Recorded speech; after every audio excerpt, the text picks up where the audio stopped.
kasih-Mu tidak pernah berubah di dalam hidup kami. Dan kami mau Tuhan, semakin hari kami mau semakin menyenangkan hati-Mu. Kami mau semakin hidup di dalam kehendak-Mu. Kami rindu mengenal Engkau lebih dalam lagi. Kami rindu mengasihi Engkau lebih dalam lagi. Sebab Engkau Tuhan yang telah lebih dulu mengasihi kami. Bukan karena kuat dan hebat kami, tetapi semuanya karena kasih karunia-Mu Tuhan. Kami ada hari ini, kami hidup hari ini, kami mengecap kebaikan-Mu hari ini Tuhan. Dan kami sungguh percaya Tuhan, bahwa tangan-Mu yang kuat dan penuh kuasalah yang akan terus menopang hidup kami. Kami tahu Tuhan, bahwa di dalam hidup ini Tuhan, setiap ujian, setiap tantangan yang Kau izinkan hari ini datang adalah untuk membentuk kami menjadi pribadi yang berkenan di hadapan-Mu Tuhan. Engkau memulihkan setiap kami, Engkau memperbarui setiap kami Tuhan. Hati kami Engkau bentuk sedemikian indah, sedemikian rupa, menjadi bejana yang memuliakan nama-Mu Tuhan. Dan sungguh Tuhan kami percaya Tuhan, ada sukacita yang mengalir di dalam hidup ini Tuhan. Karena sukacita kami adalah datangnya dari Engkau, sumbernya dari Engkau Tuhan yang kuat, Tuhan yang penuh kasih. Dan saat ini kami percaya Tuhan, bahwa setiap kami yang saat ini datang dengan sakit, Tuhan yang memberikan kesembuhan. Setiap kami yang datang dengan berbagai persoalan, kami bersyukur sudah ada jalan keluar. Setiap kami yang datang membawa keletihan, kelesuan, kami bersyukur ada kekuatan baru yang Tuhan taruh di dalam hidup kami. Kami kuat dan kami menang bersama-sama dengan Engkau Tuhan. Terima kasih Tuhan, kami siap memuji dan memuliakan nama-Mu. Kami siap Tuhan untuk bersorak-sorai demi nama-Mu. Di dalam nama Yesus, sama-sama kita katakan amin. Ada sukacita pagi ini, amin. Amin. Bapak Ibu, keselamatan kita datangnya dari Allah. Kita percaya? Amin. Kita angkat satu pujian. Tiba saatnya kita sambungkan hati kita untuk memuji Tuhan. Kita sambungkan hati kita untuk memuliakan Dia. Berikan sorak-sorai yang meriah untuk Tuhan.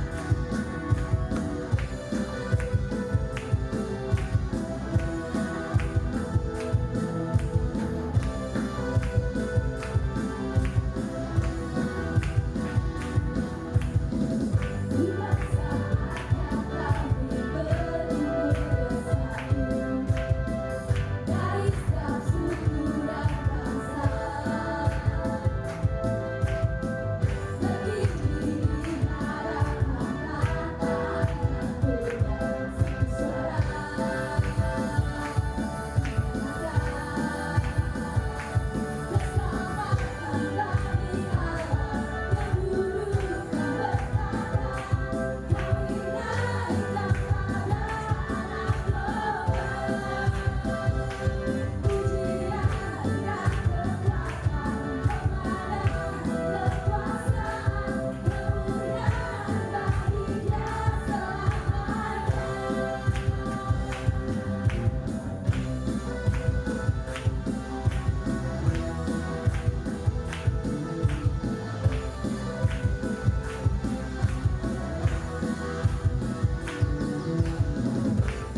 Puji Tuhan, kita telah bersuka cita karena kebaikan Tuhan.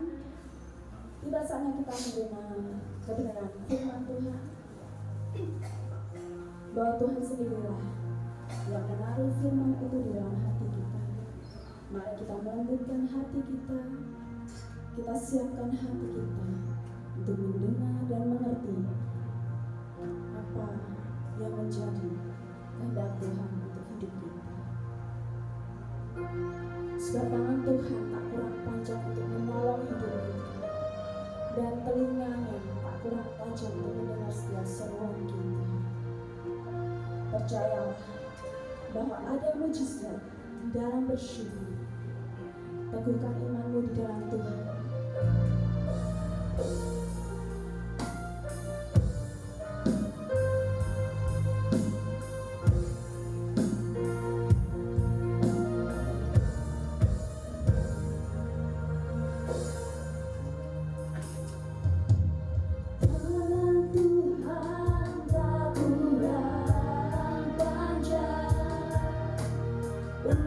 Selalu menolong hidupku.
urapi hamba-Mu agar dapat menyampaikan apa yang menjadi isi hati-Mu. Terima kasih Bapa, terima kasih. Kami bersyukur dalam nama Yesus. Kami berdoa. Haleluya. Amin. Panggilan spesifik dari Allah. Apa itu panggilan spesifik dari Allah? Panggilan spesifik adalah sebuah panggilan secara khusus. Panggilan secara khusus di dalam kehidupan pribadi setiap orang yang percaya. Tiap orang itu punya panggilan khusus. Barangkali jemaat akan berpikir, kan kami ini bukan pendeta, bukan hamba Tuhan. Tapi Bapak Ibu Saudara, firman Tuhan mengajarkan setiap orang dipanggil secara khusus sesuai dengan pribadi, sesuai dengan tujuan dan rencana Allah di dalam kehidupan saudara semua. Dan setiap panggilan yang Tuhan berikan kepada Bapak Ibu Saudara itu membutuhkan respon. Apa itu respon? Tanggapan. Bagaimana aku menanggapi panggilan Tuhan? Dan setiap responmu itu, tanggapanmu itu, tanggapan bagaimana Tuhan memanggil secara khusus, secara spesifik akan sangat menentukan kehidupanmu pada masa yang akan datang. Jadi seseorang itu mau jadi apa, bagaimana, Tuhan mau bawa kemana, Tuhan berkati seperti apa, Tuhan akan angkat seperti apa, tergantung dari respon. Katakan sebelahmu, respon. Responmu akan merubah hidupmu, merubah keluargamu, dan mengubah anak cucumu. Kita lihat berikutnya, Rick Warren berkata demikian, jika engkau tidak melakukan hal-hal yang berarti dalam hidupmu, maka tidak ada artinya berapa lama usiamu di dunia ini. Berapa lama usiamu? Pak, nenekku, kakekku umurnya 100 tahun. Bapak ibuku usianya 97 tahun. Aku nanti nggak tahu berapa lama. Bukan itu masalahnya. Bukan berapa lama saudara hidup di dunia ini, tapi adakah sesuatu yang berarti yang kau kerjakan untuk Tuhan, di mana Tuhan panggil saudara. Yang penting adalah donasi. Donasi itu memberi, pemberian atau kontribusi. Bagaimana kita berkontribusi, ikut mengerjakan sesuatu, melakukan sesuatu untuk sesuatu hal. Apakah itu pekerjaan Tuhan? Apakah itu dalam keluarga dan rumah tanggamu? Atau itu di lingkungan masyarakat? Kontribusi apa? Hal apa yang kita kerjakan yang berdampak dan menjadi berkat? Tidak kontribusi, donasi atau kontribusi dalam kehidupanmu bukannya durasi. Apa itu durasi? Lamanya. Bukan berapa lama kita hidup, tapi apa yang kau kerjakan, atau berapa lama kau hidup di dunia ini. Yang terpenting adalah yang kita kerjakan apa? Itu yang sangat berarti. Dan Tuhan akan mengatakan bahwa engkau sedang menabur sebuah benih kehidupan. Dan benih kehidupan ini, Bapak Ibu Saudara, akan berpengaruh besar dalam kehidupan seseorang. Karena kalau engkau mengerjakan, melakukan, menunjukkan sesuatu sesuai dengan firman Tuhan, maka itu benih. Dan benih pasti akan bertumbuh kalau dirawat, Dirawat dengan apa? Iman dan pengharapan. Apa yang kau kerjakan hari ini atau kemarin? Apakah kita rawat? Bagaimana kita merawatnya? Kalau saudara sudah memberi untuk Tuhan, ya, kalau saudara sudah memberi untuk Tuhan, apakah itu uang, dana, waktu, tenaga, pikiran, itu sudah dipersembahkan kepada Tuhan. Ada orang yang namanya bahasa Inggris Jepangnya ngundat-ngundat. Tahu ngundat-ngundat? Oh, itu ngundat-ngundat itu bahasa Madura ya, atau Bugis. Bahasa apa, Bu? Oh, bahasa Jawa toh. Ngundat-ngundat. Habis ngasih diundat-undat terus. Aku wis ngekei iki lho, aku wis ngene lho, aku wis begitu loh. Kok sekarang ternyata balasannya seperti ini. Air susu dibalas dengan air tuba. Pinter kabeh gitu. Sering kali kita ngundat-ngundat kepada Tuhan. Bapak Ibu Saudara, benih sudah ditabur, dimasukkan dalam tanah, kita nggak ambil lagi. Kalau diambil lagi, apa yang terjadi? Mati. Betul nggak? Benih kalau sudah ditabur, biarkan masuk di dalam tanah, kita jaga tanahnya, jangan sampai kena hama, kita sirami, kita rawat, kita rabui, dia akan tumbuh dan kita jaga, tidak ada hama yang mengganggu, dia akan berbuah dimulai dari berbunga. Ketika berbunga pasti akan kita jaga. Ada orang yang pasti kalau lihat di depan rumahnya ya, di selongsong plastik, diapakan lagi, dijaga. Jadi ingatlah ini, kalau engkau nabur untuk Tuhan, waktumu, tenagamu, apapun itu yang kau kerjakan, biarkan benih ini kita nabur di tangan Tuhan. Kalau itu ada di tangan Tuhan, Bapak Ibu Saudara, engkau sedang dipersiapkan apa yang benih engkau berikan, yang kau persembahkan kepada Tuhan. Kalau benih ini di tangan Tuhan, Tuhan akan buat benih ini menjadi besar, bermutu, berkualitas. Kenapa? Karena di tangan yang benar, yaitu tangannya Tuhan.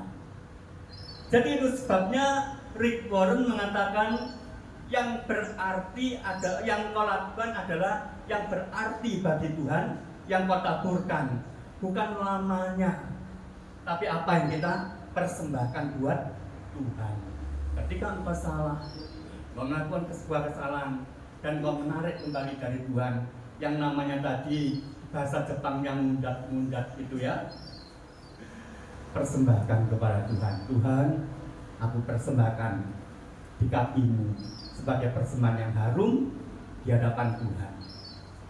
Nah, kita akan lanjut, apa dan siapa yang menentukan panggilan?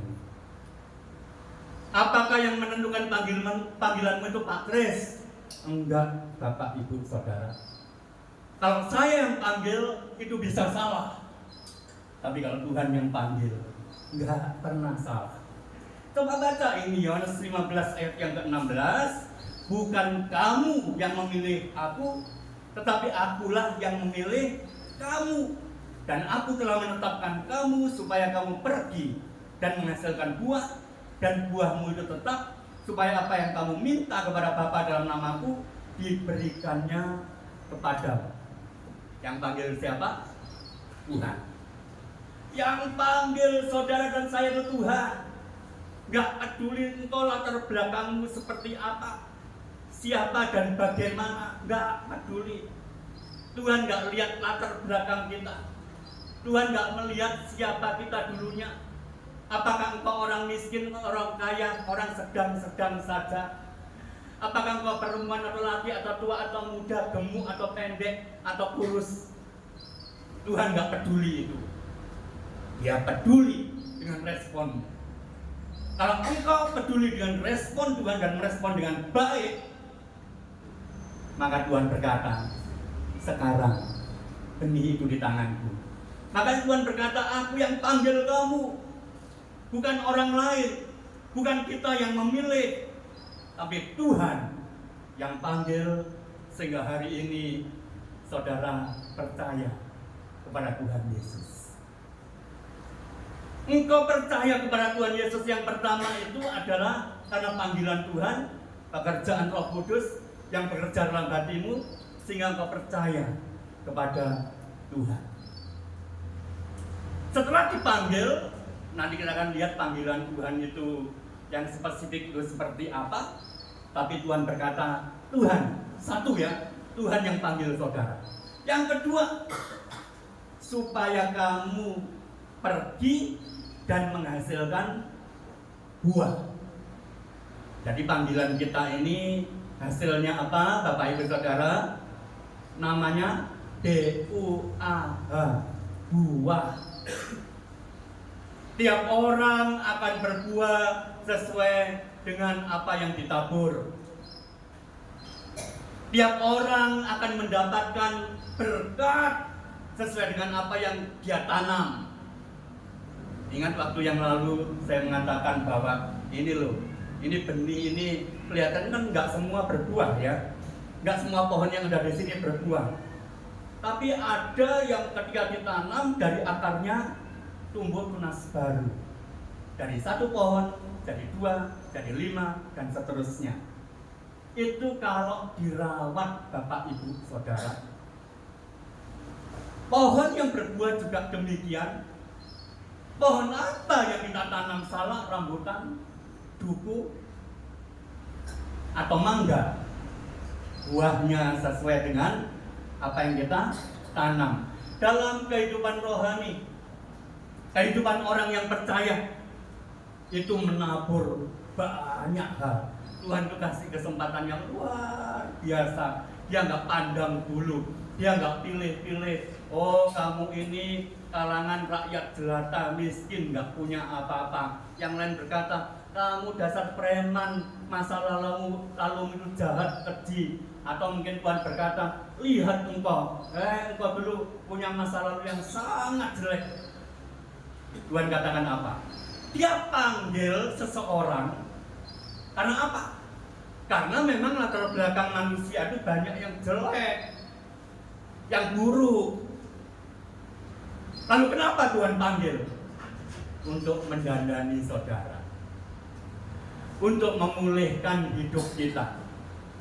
Makanya saya tuh bangga punya Tuhan Yesus.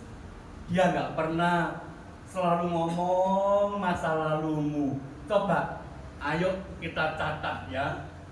Tapi nggak perlu ngomong sama saya. Catat ya. Aku dulu pernah lakukan kesalahan apa ya? Dosa apa ya? Tulis 1, 2, 3. Ketika kita catat demikian rupa, terlalu banyak kejahatan-kejahatan, kesalahan-kesalahan yang pernah kita perbuat. Dan Tuhan berkata, aku nggak mau tahu, itu sampah. Paulus berkatakan, apa yang ada di belakang itu sampah. Karena itu yang kupikirkan hari ini, yang akan kukerjakan hari ini adalah yang di depan, kemuliaan salib Kristus, di mana Kristus telah mati di atas kayu salib untuk menebus segala dosa yang pernah kita perbuat, dan akibat dosa yang menyebabkan kematian, kegagalan, kehancuran, kerusakan, itu yang sedang Yesus lihat. Dan Tuhan Yesus nggak ingin, nggak mau Bapak, Ibu, Saudara masuk dalam kehancuran, kerusakan, masa depan yang tidak ada harapan, masa depan yang gelap, yang tidak ada pengharapan sama sekali. Tapi Tuhan berkata, mari engkau pindah dari tempat itu. Begitu seseorang percaya kepada Yesus, dipindahkan dari maut ke dalam hidup, maka engkau sekarang punya pengharapan. Engkau punya kesempatan yang sangat besar. Panggilan Tuhan memberikan kesempatan kepada tiap orang, sehingga Tuhan berkata, mari datang kepadaku. engkau yang letih, lesu, dan berbeban berat, aku akan berikan kelegaan kepadamu. Betapa engkau kemarin letih, lesu, masalah, hutang, dosa, kesalahan-kesalahan, kehancuran, kerusakan, dan banyak hal yang kita pikir hari ini begitu berat, dan betapa dulu saya banyak sekali melakukan kesalahan. Tapi Yesus katakan itu sampah. Buang, bakar sampah itu. Sekarang kau pandang ke depan. Lihat masa depanmu, bukan lagi masa lalu. Orang yang terus-menerus berpikir tentang masa lalu, dia hanya berpikir tentang apa? Sampah. Karena masa lalu itu, kata Tuhan, sampah. Paulus berkata juga, aku berlari-lari menuju sampai ke tempat tujuanku, kemuliaan Allah. Dan kalau kemuliaan Allah ini ada dalam hidupmu, kemuliaan Allah ada dalam keluargamu, ada dalam rumah tanggamu, dalam pekerjaanmu, dalam lingkunganmu, kemuliaan Allah ini yang akan membawa engkau dalam kemuliaan demi kemuliaan yang Allah sediakan kepada setiap orang yang percaya. Jadi Allah memanggil kita untuk apa?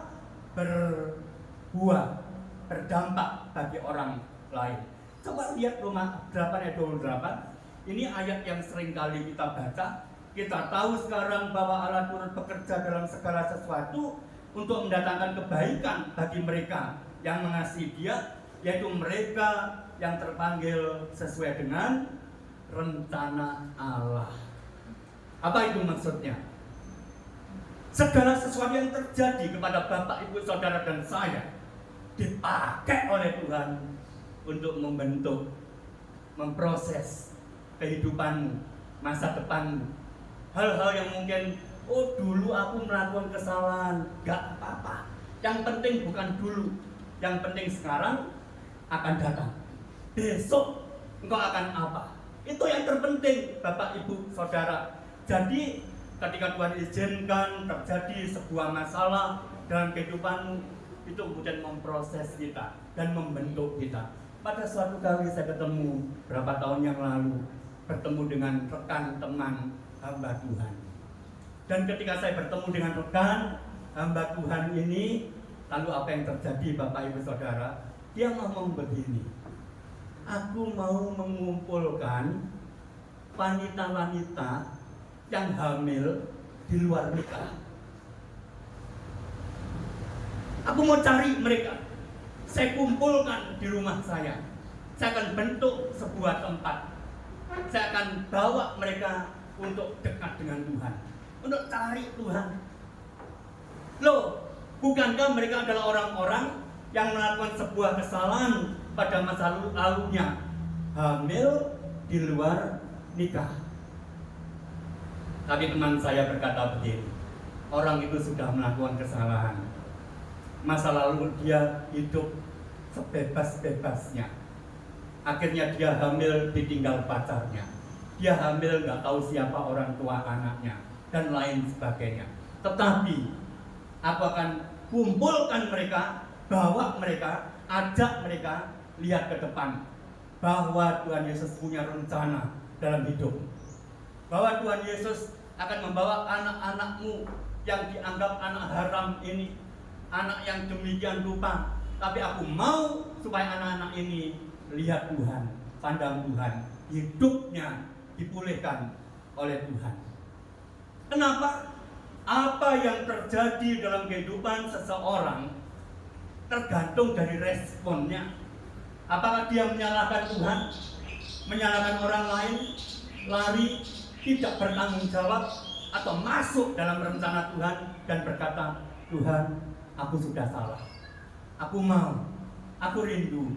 Untuk kedepannya, aku mau cari Tuhan dan tanya sama Tuhan, Tuhan, apa rencanamu dalam hidupku? Apa yang harus aku kerjakan? Dan Tuhan akan pimpin engkau tahap demi tahap. Tapi jangan salah mengerti. Bukan berarti kalau kemudian saudara minta pimpinan Tuhan, semua beres. Banyak hal akan terjadi, tapi satu hal, Tuhan gak pernah meninggalkan saudara. Tuhan tidak pernah melepaskan hidupmu. Itu sebabnya kita akan lihat yang berikutnya ini. Di dunia ini, kita ini bukan pelengkap. Tahu pelengkap? Kalau misalnya ini kita buat dekorasi di tempat ini, lalu kita kasih mungkin satu cangkir, atasnya dikasih pohon seperti ini, ditaruh di atasnya begitu, lalu kita berkata itu pelengkap supaya lebih manis, supaya bagus. Bukan. Saudara dan saya dipanggil bukan sebagai pelengkap. Allah berurusan secara pribadi dalam kehidupan setiap orang percaya. Dan dalam kehidupan pribadi itu Tuhan sedang mempersiapkan sesuatu. Dan saya menemukan dari kesaksian-kesaksian orang yang percaya, yang cari Tuhan, yang menyerahkan hidupnya kepada Tuhan di dalam pekerjaannya, pelayanannya, dan lain sebagainya.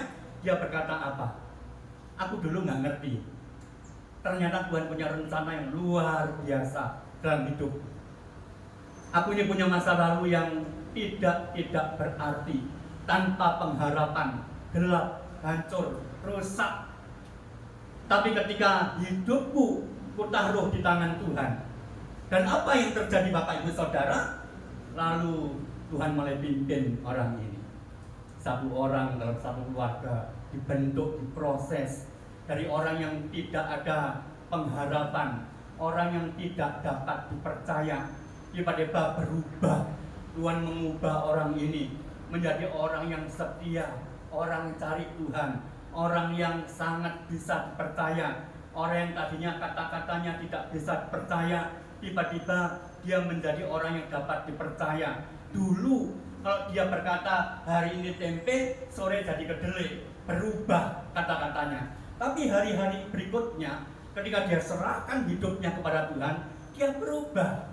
Ketika dia berubah, dia mulai melakukan sebuah pekerjaan, dia mulai melakukan pelayanan, dikasih kepercayaan kecil sedikit yang gak berarti, tapi dia lakukan dengan setia. Nanti kita akan sampai ke tempat itu, tapi kita melihat Tuhan sedang punya rencana pada setiap orang dalam pelayanan, pekerjaan, dan rencananya yang pada akan datang. Saudara bukan pelengkap yang sekedar diciptakan. Banyak orang berpikir, aku ini gak seperti orang lain, Tuhan gak mengasihi aku, Tuhan membiarkan aku, lihat yang lain enak, sukacita, bahagia, kok saya ini banyak masalah. Betapa banyaknya, satu belum selesai, tambah lagi. Tahukah Bapak Ibu Saudara, setiap kejadian yang Tuhan izinkan dalam setiap orang yang percaya, dia sedang memproses orang ini untuk menjadi manusia yang kuat, yang tidak mudah dipatahkan, yang tidak mudah dihancurkan, menjadi orang yang tidak mudah digoncang oleh kejadian apapun. Dia tidak tergoncang, tapi ketika dia dihadapkan dengan sebuah masalah, dia berkata, oh aku sekarang tambah kuat. Dulu aku menghadapi masalah seperti itu, kecil sekali aku sudah jatuh, aku tumbang, aku rusak, aku hancur. Tapi hari ini, ketika diizinkan terjadi masalah dalam hidupku, aku berani menghadapi, aku siap menghadapi. Kadang aku terjatuh, tapi aku bangun lagi, aku bangkit lagi, dan akhirnya Tuhan berikan kekuatan. Aku memiliki sesuatu yang dulu aku tidak punya. Aku menjadi manusia yang dapat dipercaya. Aku jadi manusia yang tidak mudah digoncangkan. Aku jadi manusia yang tidak mudah jatuh. Sekalipun jatuh pernah ku alami, tapi aku bangkit lagi. Ini rencana Tuhan, Bapak Ibu Saudara. Ada tujuan yang harus dicapai mengapa kita diutus ke tengah-tengah dunia ini. Apa tujuan saudara dan saya dalam kehidupan ini? Tuhan punya tujuan apa? Apakah hanya sekedar kesana kemari, pokoknya mengikut saja, angin dari utara aku akan tertiup ke selatan, ada masalah sesuatu akan ikut saja? Enggak, Bapak Ibu Saudara. Engkau dipanggil, dipilih oleh Tuhan dengan satu tujuan untuk sesuatu hal, yaitu apa? Untuk memiliki kehidupan yang berdampak. Untuk memiliki kehidupan yang berdampak. Kalau dulu ketika ada masalah, kita cuma terseret, kita cuma ngikut aja, kita nggak ngerti apa yang harus kita lakukan. Tapi kehidupan yang berdampak, ada roh-roh, orang-orang yang ingin saudara jatuh, rumah tanggamu hancur, kehidupanmu rusak, ekonomimu tidak ada harapan sama sekali. Ada yang ingin engkau ini masa depanmu tidak berpengharapan, gelap. Tapi Tuhan rindu engkau berdampak. Artinya apa? Engkau tidak lagi dikuasai oleh hal-hal yang tidak ada artinya. Engkau tetap punya rencana, punya kerinduan. Kalau Tuhan panggil, aku akan panggil engkau menjadi pengusaha, misalnya begitu ya. Ketika engkau menjadi seorang pengusaha, maka di situ engkau akan berkata, Tuhan, aku mau jadi pengusaha yang berhasil. Lalu pengusaha yang berhasil yang seperti apa? Engkau akan belajar dari firman Tuhan, katakan apa? Barang siapa dapat dipercaya dalam perkara yang kecil, Tuhan akan berikan perkara yang lebih besar. Artinya apa? Ini berlaku bagi semua dan buat semuanya. Buat rumah tangga, keluarga, pelayanan, pekerjaan, dan semua. Kalau tidak demikian, baru hal kecil saja seseorang tidak dapat dipercaya, maka orang ini akan ditampakkan. Kenapa? Nggak bisa dipercaya. Tapi orang yang dapat dipercaya, dia akan diberi kepercayaan lebih. Ditambah lagi, dan seterusnya. Dan pada akhirnya, saudara dan saya akan memiliki kehidupan yang berdampak. Ada 3 jenis panggilan. 3 jenis panggilan. Yang pertama, panggilan secara umum. Engkau dipanggil Tuhan, percaya Yesus, menjadi warga kerajaan Allah, dipindah dari maut ke dalam hidup. Setelah itu, Bapak Ibu Saudara, engkau memiliki hati yang dirubah, mengasihi Tuhan Yesus. Mengasihi Tuhan Yesus. Dan orang yang dekat dengan Tuhan, yang mengasihi Tuhan Yesus, dia menjadi garam dan terang dunia, menjadi berkat. Ini secara umum. Panggilan secara umum. Yang pertama, buat semua orang percaya. Panggilan yang kedua, panggilan talenta. Talenta itu apa? Bakat. Tahu ya? Katakan sebelahmu, bakat. Talenta itu bakat. Bakatmu apa? Ada orang yang bakatnya mengajar, ada orang yang bakatnya masak, ada orang yang bakatnya menjadi pemimpin. Tiap orang punya bakat, punya talenta. Dan engkau sedang dididik, dilatih Tuhan, dipersiapkan Tuhan untuk mengembangkan talenta kita ini. Karena itu dalam pekerjaan dan pelayanan, Tuhan rindu engkau terus semakin dipakai oleh Tuhan, asal berjalan dan melakukan sesuai dengan firman Tuhan. Panggilan yang ketiga, panggilan spesifik. Itu panggilan yang saya sebutkan yang sesuai dengan judul kita pagi ini. Panggilan secara khusus. Panggilan secara khusus yang diberikan kepada tiap orang percaya. Nah, kita tidak semua dipanggil untuk jadi pendeta, betul nggak? Nggak semua dipanggil jadi pengusaha. Tapi kalau kau dipanggil jadi pengusaha, belajar jadi pengusaha yang baik. Dan nanti akan tiba saatnya usahamu yang kecil akan jadi besar dan semakin dipercaya oleh Tuhan. Ngajar, lain sebagainya. Semua talenta-talenta itu ada pada setiap orang. Setiap orang diberi talenta oleh Tuhan. Tetapi masalahnya adalah, apakah engkau mengerjakan talenta itu? Kalau kita lakukan, maka talenta itu akan berkembang. Tuhan memakai setiap orang secara maksimal sesuai yang pertama, talenta atau bakatnya. Betul ya? pemain-pemain musik di sini memang talentanya main musik. Kalau dia nggak bisa main musik, dipaksakan belajar, yang terjadi apa? Ketukannya salah, nadanya salah, termasuk WL, termasuk singer dan lain sebagainya. Nadanya mungkin salah, belum waktunya masuk dia masuk, sudah harusnya masuk dia terlambat masuk. Itu talentanya berarti bukan WL. Dan WL, Bapak Ibu Saudara, artinya apa? Worship leader. Worship itu penyembahan, leader itu pemimpin. Artinya apa? WL itu pemimpin penyembahan, orang yang suka menyembah. Kalau dia tidak suka menyembah, nggak akan bisa bawa orang lain masuk dalam penyembahan.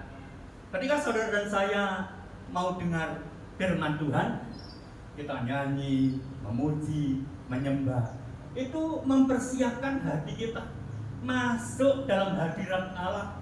Kalau kita sudah masuk dalam hadirat Allah, apa yang terjadi Bapak Ibu Saudara? Maka Allah berbicara kepada saudara. Jadi WL kadang-kadang tugasnya itu lebih berat dari pendeta. Pendeta kan cuma khotbah, tapi WL bawa masuk dalam suasana. Kalau waktunya nyanyi puji-pujian, sukacita gitu ya, mari kita bersukaria, misalnya begitu ya. Tapi kemudian nyanyi gini, mari kita bersukaria, itu bisa jadi WL nggak? Nggak bisa. Kemudian dia harus tahu kapan masuk, kapan keluar. Jadi itu WL, makanya seringkali saya itu sangat ketat sekali kalau seseorang mau masuk jadi WL, sangat ketat. Ingat Desi berapa tahun? Dulu waktu kita di RRI, dia tuh WL udah lama loh, tanya sama Mbak Mulyani. WL udah lama sekali. Lalu dia kuliah ke Jogja, kerja di Semarang, kerja di Kediri. Dia jadi pengajar bahasa Inggris di kampung namanya Kampung Inggris. Dia bikin buku-buku bagaimana caranya belajar bahasa Inggris dengan baik. Kemudian dia ke Solo. Setelah dia ke Solo, dia kan apoteker. Apotekernya masuk, namanya dipakai untuk apoteker cantikan. Lalu dia ngajar tiap hari di tempat saya, pagi, siang, sore, ngajar bahasa Inggris. Dia ngajar orang lain, aku yang nggak ngerti apa-apa. Lalu kita ngomong-ngomong, berapa lama ini Desi jadi WL? Sudah nggak pernah WL lagi. Bu Karen ngomong sama saya, bagaimana Desi? Biarkan dulu, saya bilang gitu. Biarkan dulu, biar adaptasi, karena dia sudah lama. Walaupun dulu WL bertahun-tahun, dia sudah lama. Akhirnya kemudian ketika sudah kira-kira berapa lama ya, 2 tahunan atau setahun lebih, dia sudah tinggal di rumah saya, tiap hari ketemu dengan saya, dan juga tiap hari dia nggak melakukan kesalahan apa-apa. Tapi ketika Bu Karen ngomong sama saya, biarkan dulu, adaptasi. Kenapa? Dulu memang dia WL di tempat kita, dulu memang begini, tapi dia kan sudah kuliah ke Jogja, kerja di Semarang, kerja di Kediri, kemudian balik ke Solo. Saya ngomong, biarkan dia adaptasi. Apa artinya adaptasi? Orang yang adaptasi adalah orang yang mengenal lingkungannya, ketemu dengan rekan-rekan sesama pelayanannya. Apakah nanti kira-kira orang ini kalau masuk ke tempat itu bukannya membangun, malah bikin masalah, omongannya tajam, suka nyalah-nyalahkan orang lain. Tahu nggak Bapak Ibu Saudara? Gereja tempat kita ini 3 kali pecah gara-gara suka salah menyalahkan.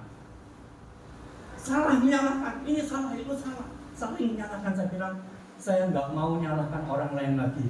Tapi itu terjadi. Maka saya ambil keputusan, membuat sebuah peraturan. Kalau engkau masuk dalam tim kita, dalam pelayanan, engkau nggak boleh jelek-jelekan orang lain, nggak boleh nyerang orang lain. Kalau dia punya masalah, ayo kita selesaikan. Kalau orang yang berbuat salah dan kemudian dia kita kasih kesempatan, kita bimbing dan tetap tidak mau, mohon maaf, lebih baik jangan bikin masalah, dalam sebuah tim. Jadi demikian rupa Bapak Ibu Saudara, dan dampaknya selama berapa tahun ini Bapak Ibu Saudara, kita nggak pernah ada masalah apa-apa. Jadi Bapak Ibu Saudara, satu hal yang Allah rindu supaya saudara dan saya akan dipakai sesuai dengan karunia saudara, talenta dan bakat, karunia roh dan karunia pelayanan. Karunia roh itu apa? Berbicara bahasa lidah, bernubuat, kemudian banyak hal, ada 9 karunia roh. Nah, ada karunia pelayanan, menasehati, memberi persembahan. Artinya ada orang-orang yang memang dipakai oleh Tuhan untuk kasih persembahan. Ada yang menyediakan hatinya, hidupnya itu untuk melayani orang lain. Ada yang suka menasehati, itu karunia pelayanan, tapi dipakai untuk membangun. Lalu yang ketiga, jawatan atau jabatan. Jabatan itu apa? 1, rasul. Kedua, ini yang suka nunjuk-nunjuk ini, nabi. Ketiga, kelima dari kita ini yang paling menonjol kan, yang ketiga ini, dia penginjil, dia maju paling depan, memberitakan Injil, nyawanya siap diserahkan buat Tuhan, dianiaya, masuk penjara, banyak kayak gitu. Lalu jari manis. Orang menikah biasanya cincinnya ditaruh jari manis. Gembala harus punya hati yang bisa melayani, memberi hidupnya. Yang terakhir, guru paling kecil loh, suka ngorek-ngorek kuping kita ini loh, itu guru pengajar. Jawatan ada 5, rasul, penginjil, nabi, penginjil, gembala, dan guru. Selain banyak pelayanan-pelayanan yang lain, saya tidak akan jelaskan terlalu panjang lebar. Setiap orang memiliki gabungan dari 3 hal tersebut. Lalu bagaimana kita bisa memahami untuk menemukan panggilan yang sesuai dengan talenta kita? Bagaimana kita bisa memahami? Pahami tentang fungsi. Pahami tentang fungsi. Apa itu? Ada telinga, mulut, jari, kaki, tangan, hidung, mata, bibir, kemudian apa lagi? Kaki dan tangan dan lain sebagainya. Ini mungkin tidak seluruhnya lengkap ada di kita, tapi pahami tentang fungsi. Artinya apa Bapak Ibu Saudara? Yang dimaksud dengan fungsi, coba saya tanya ya. Tanganmu itu buat apa? Kakimu buat apa? Kalau seandainya kita balik,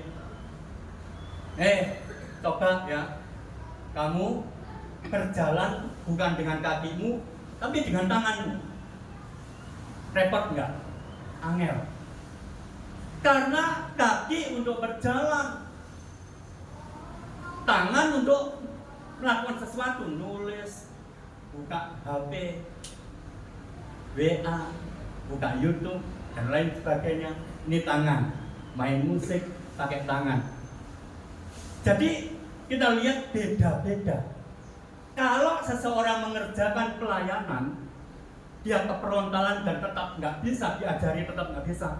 Bukan itu talentanya.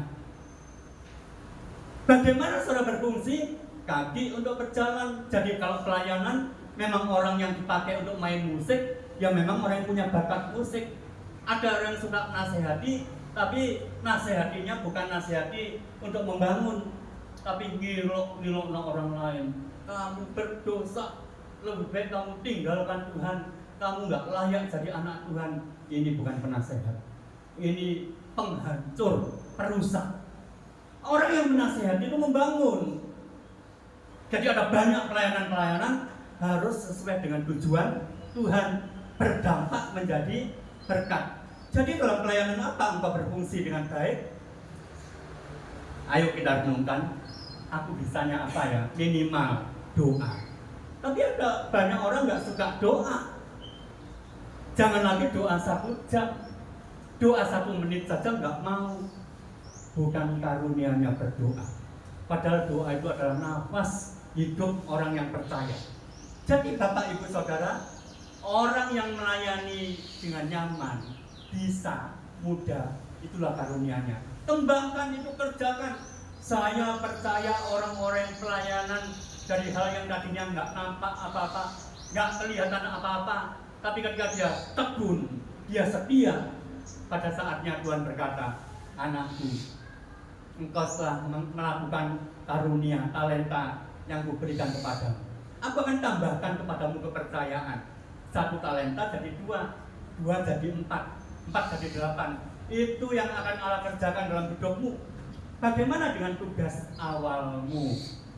Ayo kita lihat tugas awal kita. Diberikan pelayanan dan pekerjaan yang penting atau yang sepele. Ada orang yang nggak suka dikasih pekerjaan pelayanan yang sepele. Padahal itu pintu. Ketika engkau tekuni, engkau belajar, engkau akan berkembang. Tapi kalau maunya tiba-tiba yang langsung di atas, nggak ngerti apa tugasnya, malah kemudian menjadi berantakan. Tapi mulai dari yang kecil, apa yang harus kita lakukan? Bagaimana dengan responmu, tanggapanmu? Apakah engkau menolak, mengabaikan, atau mengerjakan dengan baik? Menolak, mengabaikan, atau mengerjakan dengan baik? Engkau boleh mengabaikan, boleh menolak, boleh, tapi engkau nggak dapat apa-apa, nggak belajar apa-apa. Tapi kalau kerjakan dengan baik, bisa saja salah, tapi engkau akan belajar dari kesalahan, dan engkau akan bertumbuh dan semakin kuat dan semakin dipercaya oleh Tuhan. Bagaimana dengan prinsip kerajaan Allah seperti biji sesawi? Seperti yang saya jelaskan minggu yang lalu, seni ya, kan mulai dari yang kecil. Tuhan itu punya prinsip memakai seseorang seperti biji sesawi. Kalau dia lakukan, dia bertumbuh, dia tabur dengan baik, maka dia akan menghasilkan semakin besar. Jadi dimulai dari yang kecil. Apa makna setia dalam perkara yang kecil? Engkau diberi kepercayaan kecil, bertanggung jawab, dikerjakan dengan baik. Maka pemimpinmu akan melihat, ini orang yang bisa dipercaya. Engkau akan diberi kepercayaan lebih besar. Itu pola pekerjaan Tuhan, pola kerajaan Allah. Yang berikutnya, apa yang harus kau lakukan untuk mengembangkan kapasitasmu? Harus meningkatkan pengetahuan dan tekun belajar. Jadi untuk mengembangkan kapasitas, setiap orang harus belajar. Nggak bisa jalan gitu aja, mengalir gitu aja. Jadi update skill dan mengasah keterampilan. Terus belajar. Semakin dia akan dipakai oleh Tuhan, semakin ngerti memahami, oh ternyata begini akan lebih baik, mengembangkan, kemudian berdampak lebih besar. Itu cara Tuhan. Karena itu mari Bapak Ibu Saudara, engkau dan saya belajar. Apa yang dipercayakan kepadamu, lakukan dengan setia. Hal yang kecil, kerjakan dengan setia. Akan tiba saatnya, engkau akan dapat kepercayaan yang lebih besar dari Tuhan. Nah, update skill juga harus dilakukan dengan kemampuan untuk beradaptasi, menyesuaikan diri dengan situasi. Jadi kalau masuk dalam pelayanan sebuah tim, adaptasi dulu. Kira-kira engkau dan mereka-mereka ini bisa saling mendukung, membangun enggak? Atau kemudian sifat yang jelek, yang suka cari-cari kesalahan orang lain, jangan masuk dalam tim. Engkau jadi perusak tim itu, bukannya membangun tim, tapi engkau jadi perusak dari tim itu. Kalau ada sesuatu kesalahan, ayo kita perbaiki, kita buat lebih baik lagi, semakin baik, semakin baik. Dan kalau ada seseorang yang mau misalnya kemudian dia ditegur, Bapak Ibu Saudara, saya dengan Bu Karen ini nggak pernah terang-terangan engkau melihat saya ini di depan umum negur seseorang, enggak. Dia mesti saya panggil, saya ajak ngomong-ngomong. Dan orang ini ada orang yang berubah, ada orang yang kemudian semakin dewasa, semakin dipakai oleh Tuhan. Ada orang yang demikian Bapak Ibu Saudara. Tapi ada orang yang tidak mau berubah. Dan itu saya lakukan kepada siapa saja. Tapi saya nggak pernah menegur di depan umum. Mesti saya panggil, saya ajak ngomong-ngomong.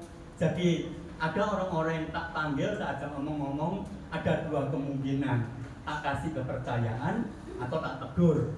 Dan kalau tak tegur, saya ajak ngomong-ngomong. Gini begitu, dia bilang, oh ya Pak, iya Pak, iya ya. Dia bilang gitu. Lalu dia berubah, bertumbuh. Maka orang ini akan dipakai oleh Tuhan. Tetapi ada orang-orang, aku nggak mau. Aku lebih pintar dari Pak Kris.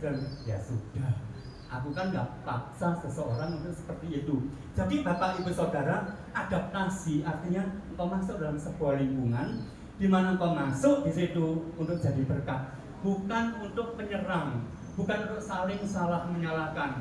Kenapa? Karena sebuah tim itu panjang ceritanya. Sebuah tim itu ya, kalau ada satu yang salah, semua bertanggung jawab. Kalau engkau mengatakan ini gara-gara kamu, nah, orang ini nggak mau bertanggung jawab, dia cari menangnya sendiri, sukanya hanya nyalahkan orang lain, menganggap dirinya paling benar. Bukan seperti itu, Bapak Ibu Saudara. Sebuah tim, salah satu, semua bertanggung jawab. Itu sebuah tim. Jadi kita nggak bisa saling salah menyalahkan. Nah, update skill juga harus dilakukan dengan kemampuan untuk beradaptasi. Prinsip Rasul Paulus, tetapi aku melatih tubuhku dan menguasainya seluruhnya, supaya sesudah memberitakan Injil kepada orang lain, jangan aku sendiri ditolak. Seperti tadi itu, aku memberitakan Injil, tapi aku hidup sakarepku dewe. Orang lain melihat, coba Bapak Ibu Saudara, saya itu nangani beberapa hamba-hamba Tuhan. Saya kan ketua wilayah Gereja Betel Indonesia di Solo Raya. Ada suatu saat ada seorang hamba Tuhan kalau khotbah hidup suci, hidup suci, hidup suci. Di tengah-tengah masyarakat dia bohongi banyak orang, uang mereka dibohongi. Dia kalau ngomong mencela-mencelit, dia bilang, masa kamu nggak percaya aku ini pendeta? Dia bilang begitu. Tapi kenyataannya dia makan orang lain dan pinjam uang orang lain, nggak pernah dibayar.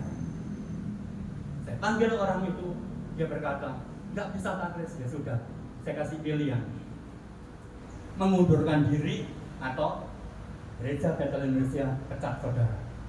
Akhirnya dia tetap nggak mau mengundurkan diri. Saya sampaikan ke pimpinan di atas saya, lalu turunlah surat pemecatan. Tapi sebelum surat itu dipecat, dia lari, dia pergi, dan nggak pernah muncul sampai hari ini. Jadi Bapak Ibu Saudara, percayakanlah kepada setiap orang yang dapat dipercaya. Artinya itu mulutnya dan tindakannya harus sama. Itu sebabnya Paulus katakan, jangan aku sesudah melayani memberitakan Injil. Saya tahu saudara ketika main musik itu memberitakan Injil. Anugerah Allah sedang dinyatakan dalam ruangan ini. Semua menikmati berkat Allah, diberkati. Engkau WL, singer dan lain sebagainya, termasuk LCD dan lain sebagainya, itu dalam rangka memberitakan Injil satu tim. Nah, Bapak Ibu Saudara, Paulus katakan, jangan sampai ya, aku sudah dikasih kepercayaan, tapi kemudian aku ini ditolak. Nah, makanya kita perlu adaptasi seperti yang tadi. Yang berikutnya panggilan spesifik kepada Musa. Musa dipanggil spesifik secara khusus, membawa bangsa Israel keluar dari Mesir. Bagaimana caranya? Musa ceritanya nggak usah panjang lebar saya ceritakan, itu nanti waktunya akan habis. Akhirnya gara-gara Musa melakukan sesuatu, dia dikejar-kejar oleh bapak tirinya, siapa itu? Fir'aun, untuk dibunuh. Ya, lalu kemudian menikah dengan anaknya Jitro. Ini seorang imam media. Lalu akhirnya Musa yang tadinya jadi putra mahkota jadi penggembala kambing domba. Waktu dia sedang mengembalakan kambing domba di sebuah hutan, tiba-tiba ada nyala api di semak-semak duri. Dia kaget. Apa itu api? Dia dekati, jangan-jangan ada kebakaran. Tapi nggak ada api. Tapi kelihatan ada nyala api. Lalu dia sadar Tuhan ada di situ. Lalu dia bertanya, Tuhan, apa yang harus aku kerjakan? Musa, temui Fir'aun. Katakan kepadanya, biarkan umatku pergi dari Mesir untuk beribadah kepada Tuhan. Itu yang Tuhan perintahkan kepada Musa. Gak tiap orang punya panggilan seperti Musa. Engkau mungkin panggilanmu berbeda. Di pekerjaan, di perusahaan, di pelayanan, di kampung, dan lain sebagainya. Kita ini dipakai oleh Tuhan, kasih kesempatan di situ. Tuhan mau saudara dipercaya di situ. Yang kedua, Elisa. Elisa membaca dengan 12 pasang lembu. Elisa ini suatu saat Elia lewat di sebuah sawah. Ada satu orang namanya Elisa bajak sawah pakai 12 pasang lembu. Berapa 12 pasang lembu itu? 24 lembu digandeng-gandeng. Untuk apa? Dengan tujuan supaya tanah yang keras ini jangan sampai tidak bisa ditanami karena terlalu keras. Pakai satu lembu nggak bisa, satu pasang nggak bisa, tambah 2 pasang, 4 pasang, sampai 12 pasang baru bisa. Artinya apa? Ini orang yang tidak gentar, tidak pantang menyerah. Orang yang punya masalah dihadapi, dia cari cara bagaimana menyelesaikan masalah. Ini Elisa. Dan Elisa akhirnya dipakai oleh Tuhan mengadakan mujizat-mujizat. Ketika Elia ambil Elisa untuk menjadi muridnya, Tuhan berkata kepada Elia, Elia, lihat orang ini. Dia akan jadi muridmu, dia akan dipakai oleh Tuhan. Kenapa? Orang yang pantang menyerah. Jadilah orang seperti Elisa yang pantang menyerah. Apa masalahmu? Hadapi. Jangan takut, jangan khawatir. Tuhan menyertai engkau. Dan apa yang terjadi Bapak Ibu Saudara? Elisa akhirnya diambil murid oleh Elia. Elisa bukan orang yang nganggur, Bapak Ibu Saudara. Dia pekerja keras. Saudara tahu nggak? Mohon maaf kalau misalnya ada yang tidak mengerti apa yang saya sampaikan. Itu begini. Ada orang-orang yang suka nganggur, nggak ada pekerjaan, nggak ada pelayanan, dan kita berpikir dia waktunya banyak, punya waktu banyak. Kalau dikasih kepercayaan pasti bisa. Kenapa? Waktunya banyak. Tapi ternyata enggak. Banyak orang-orang yang punya waktu banyak, ketika dikasih kepercayaan nggak bisa. Kenapa? Memang nggak suka kerja, sukanya hanya suka seperti itu, nganggur gitu ya. Kalau engkau hanya orang yang suka-suka seperti ini, jangan kaget kalau pada suatu hari nanti teman-temanmu, sahabatmu, saudaramu sudah berhasil, tapi engkau tidak mencapai apa-apa. Kenapa? Karena tidak suka kerja. Orang yang suka kerja, makanya dalam pelayanan kebanyakan kan sudah sibuk, kerjaanku begini, waktuku habis, dikasih tugas. Tapi orang-orang seperti ini berkata, siap, aku akan lakukan di tengah-tengah kesibukannya, di tengah-tengah pekerjaannya, di tengah-tengah banyak hal. Tapi dia kemudian apa yang dikerjakan Bapak Ibu Saudara, dia setia, dia lakukan. Bukan berarti tanpa salah. Maaf Bapak Ibu Saudara, dalam pelayanan dan pekerjaan kadang-kadang bisa terjadi kesalahan. Tapi orang yang belajar dari kesalahan, dia akan bertumbuh dan dia akan berbuah. Belajarlah dari mereka. Saya nggak beri contoh yang lain terlalu panjang nanti, tapi yang terakhir Bapak Ibu Saudara, bernapaslah lega. Yang sudah capek dengar Pak Pres ngomongin kelamaan gini, legalah sekarang, mau berhenti. Apa maksud dan tujuan Allah memanggilmu? Apapun jawatan, karunia, dan talenta yang turun yang Tuhan berikan kepada saudara dan saya, kita ini dipanggil untuk sebuah tujuan apa? Maksud penyelamatan. Katakan pada kanan kirimu, maksud penyelamatan. Engkau dipanggil, apapun talentamu, tujuannya adalah penyelamatan, bukan untuk ego kita. Ada orang yang punya ego itu begini, kalau aku kasih pekerjaan atau tugas pelayanan seperti ini, orang akan melihat aku hebat. Itu bukan pelayanan, itu ego. Tapi orang-orang yang dapat tugas, pekerjaan, pelayanan dari Tuhan, dia akan melakukan dengan setia, bukan tujuan untuk membanggakan diri, untuk menganggap dirinya paling hebat daripada yang lain. Kenapa Bapak Ibu Saudara? Karena kita melayani untuk Tuhan, memberikan kepada Tuhan, dan tujuan utamanya adalah supaya orang lain dapat diselamatkan. Engkau yang melayani, saya mau tanya sekali lagi, ketika engkau dimanapun berada, di jalan, di rumah, pernahkah engkau berpikir, kalau seandainya si A ini percaya Tuhan Yesus, kalau seandainya si B ini dapat diselamatkan, kalau seandainya dia percaya kemudian keluarganya, pekerjaannya, usahanya dipulihkan oleh Tuhan, itu maksud penyelamatan. Tapi kalau engkau tidak punya pikiran sama sekali seperti ini, engkau bukan orang yang melayani dengan hatimu, yang bukan melayani untuk Tuhan. Jadi itu sebabnya kita diberi kuasa oleh Tuhan untuk mengadakan mujizat, mengusir setan dalam nama Yesus. Tujuannya apa? Maksud penyelamatan. Jangan berhenti bergerak. Biarlah rohmu menyala-nyala dan layanilah oleh Tuhan. Masalah pasti ada. Hal-hal banyak kita hadapi. Kendala, kita butuh perjuangan, keyakinan, iman, dan percaya Tuhan bisa tolong kita dan selesaikan masalah. engkau percaya bahwa di atas kita punya otoritas yang lebih tinggi, kuasa yang lebih tinggi, maka datang kepada Tuhan dan berkata, Tuhan, terima kasih, aku percaya Tuhan bersama dengan aku, dan Tuhan tidak pernah meninggalkan aku. Aku dipanggil melayani Tuhan. Untuk apa? Maksud penyelamatan. Mari kita akan sama-sama berdoa.